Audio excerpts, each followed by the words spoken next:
talk e-brake. There's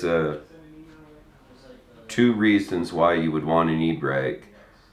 One is to diffuse that energy at the distal end of the can, at the muzzle of the can, and it will probably knock off 1 or 2 dB depending, and recoil reduction, so magnum rifles.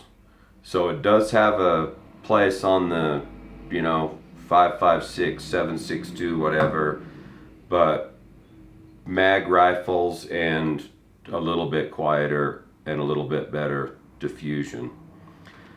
So install, it's going to come in a package with a cap tool.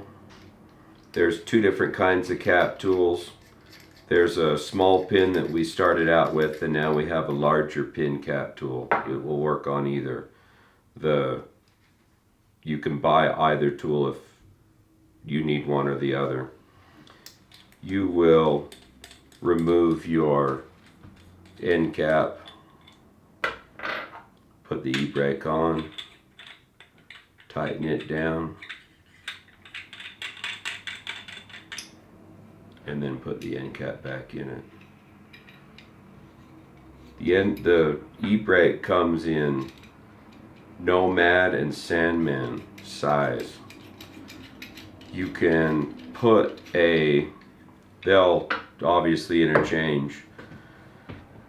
You can put a Nomad e-brake on a Sandman if you run a cover and give it a good square look, and it will keep the cover from ever sliding off as well. Just a little added bonus.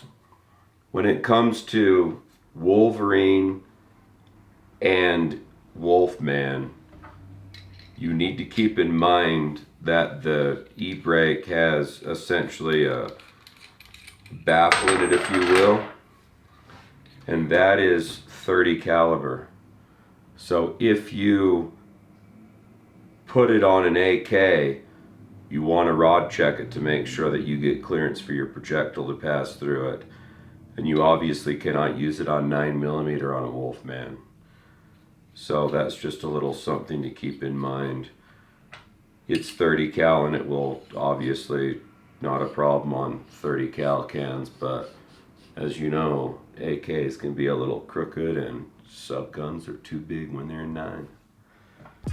Let me know if you have any questions, just reach out and we'll answer those for you. If you need any kind of help whatsoever, info@deadAirSilencers.com.